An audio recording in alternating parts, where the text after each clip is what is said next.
Hello Dreamer, welcome to another video.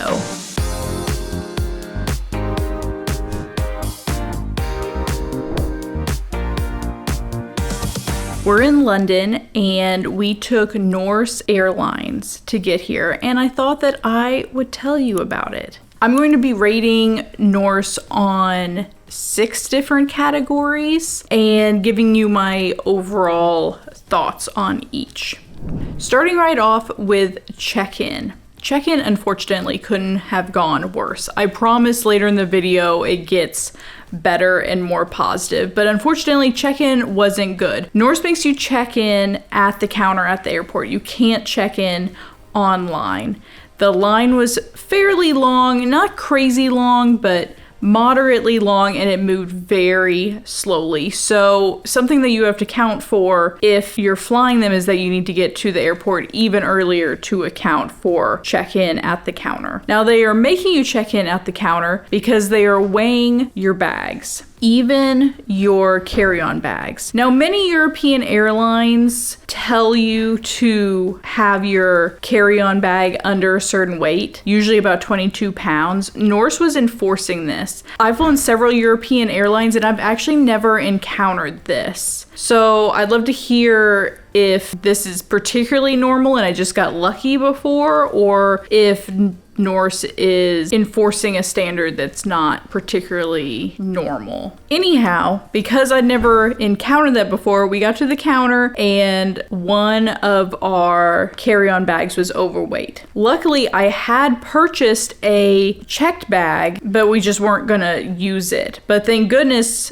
I had purchased it because we ended up having to check that one carry-on bag because it was overweight. They didn't give us an option to pay a little bit more. They just simply said you couldn't take it on board. Also, we had to argue with them about that checked bag because they couldn't find it on our reservation. It was only when I proceeded to pull up my receipt did they find it in our reservation and let us check a bag. That checked bag fee was $75, by the way, which is well above industry standard. Because of all of those things and really nothing positive to report, I'm rating our check-in experience 0 out of 5. It really did not set the tone particularly well. I actually grabbed a beer at the airport because I was fairly upset after that whole experience and didn't want to get on the plane angry. Let's move on to our second category, boarding. We got to the boarding area a little bit late. We were zone 1 and they had obviously called more zones by the time that we got there. They were pretty well into general boarding. I can't tell you how many zones there were since we were zone 1 and they clearly were boarding the whole plane. We stood in line for a while, but they were checking people in at a fairly reasonable rate. They had multiple lines going and checking people in. However, once we got past our ticket being scanned, we then stood in the gangway for, I would say, about 10 minutes. We didn't move. There was some kind of holdup and they weren't letting people on the plane, so we kind of just all stood there and waited for quite a while. Once we got on the plane, we really didn't have any issues finding a spot for our carry-on baggage, and really nothing else particularly bad to report. There's definitely flight attendants at the entrance to tell you which direction you were going on the big Dreamliner that we were on. So that was all good. Because of all that, I would rate it a 3 out of 5. The third category that we have is crew. I thought all of the crew was particularly nice. I really loved our pilot. He made a couple jokes. He was friendly and he kept us informed through the flight, and I actually really liked him. We also landed about 30 minutes early, and so that's pretty good too. Some of the not so positive things to report with the crew is whenever we were being served meals, they called me by the wrong name. Not really sure. We'll go into a little bit more on the meals in a later category. Also, the safety briefing was a really standard, really boring recording that didn't have much pizzazz. Definitely have heard more interesting ones and engaging ones on other airlines. Still overall pretty good, and I would rate the crew a 4 out of 5.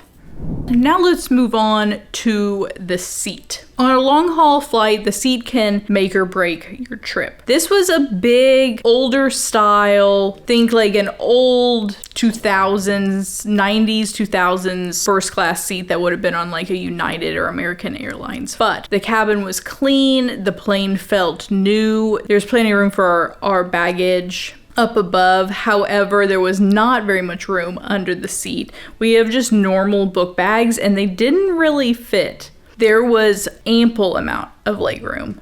I mean, a lot. Brad has really long legs and he didn't have a problem stretching out. The footrests on the seat were definitely cause for contention though. They really didn't go up high enough and mine wouldn't really stay stretched out. And so they left your legs in a kind of awkward position. However, the seat leaned way back and that made it fairly comfortable. I didn't like the headrest that was on there. I found it really hard and just awkward, and I felt like it stuck out too far and kind of put a crink in my neck. However, Brad thought it was fine, so that's going to be a little bit of personal preference. Huge props for the tray table, the screen being well placed. Everything seemed to work well in the seat and controlling the entertainment. The plug for the power was a little loose, but that's really typical on these flights. They just get so much use that they just generally get a little loose. But I hadn't really ever been on such a clean plane. It seemed very, very clean, and of course I really enjoyed that. Final thing was the air blowing above was actually really, really strong. Even though it was way above my head, I actually could fully feel it on me throughout the flight, and you got to control the flow, which is becoming less common nowadays, and I really enjoy being able to control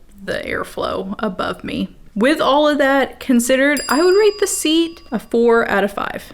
Next category that we're going to talk about is the meals. Food is obviously very important to me. If you've seen any of my other videos, I do food tours in other cities and they're pretty fun. So if you're interested in that, then subscribe and go see one of my food videos. My New Orleans one is a great place to start. We were served drinks whenever we first got on the plane, which definitely made it feel like a more business class, first class experience. Meals were served pretty quickly. I would say within an hour, hour and a half of taking off, which is pretty good, especially on these like short European flights where you want to get to sleep as soon as possible. We had both ordered the vegetarian meal. They only had record of one vegetarian meal being ordered, even though it is clearly printed on my receipt that I had and my online reservation. Luckily, they had an extra vegetarian meal for dinner. It was good. It was some kind of Asian noodles with vegetables, and they served you warm pretzel rolls, and the rolls were so good. Like the rolls were pretty well restaurant quality. It was served on all paper and plastic dinnerware, which definitely cheapened the experience, but it is a budget airline, so let's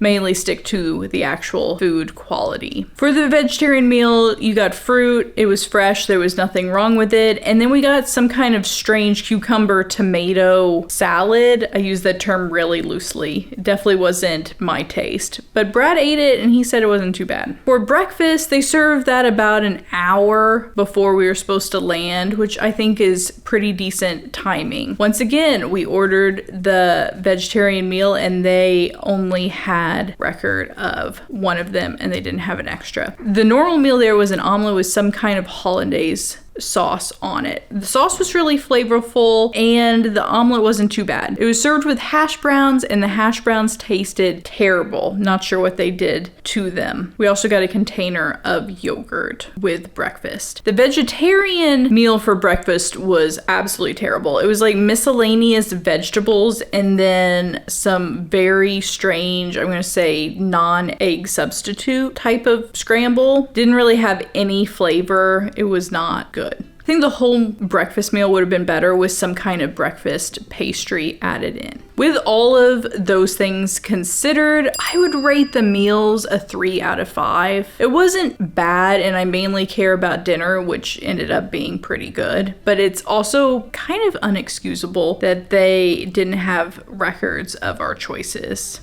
That brings us into our final category that I'm just going to call general miscellaneous. Any odd things that didn't fall into the other categories, and my overall general thoughts, especially would I fly them again. The number one negative that I have to point out is that their systems just generally seem unorganized and not reliable. They had a hard time finding the record for our checked bag. They also didn't have our meal requests on file. The price for our checked bag at $75 is above industry standard and kind of ridiculous for just one checked bag. Some of the positives that fall into the miscellaneous is that our checked bag did make it to the baggage carousel pretty quickly, and you never know with budget airlines, it actually did make it in general. So both good things. They also gave us on the flight eye masks and earplugs and headphones. Nice touch considering it was a budget airline. They also kept the drinks pouring. Online, they said that a drink would be included with your meals, but I really have to say that they would pour you as much alcohol or any other beverage that you wanted. They really kept them pouring through the flight, and they came around, I think, at least 3 times with the beverage cart, in addition to them having welcome drinks whenever you sat down. All of that's fantastic, especially for a budget airline. Overall, would I fly them again? I would absolutely fly them again. We paid $350 one way, and that is a great value to fly from Orlando to London nonstop. So with that, I would rate the general overall category 4 out of 5. Now, if you were doing some quick math, that would bring you to a overall score of an 18 out of 25, which isn't too bad. It's a little bit over midway, and considering the price and considering this is a budget airline, I think it's a great budget option. And if you're not used to flying in premium or first class, but you want a little taste of that experience, I think this is a great place to start. Once again, I'd fly them again, and I hope that you'll join me back for another video. Until next time, I'm Brittany. Bye.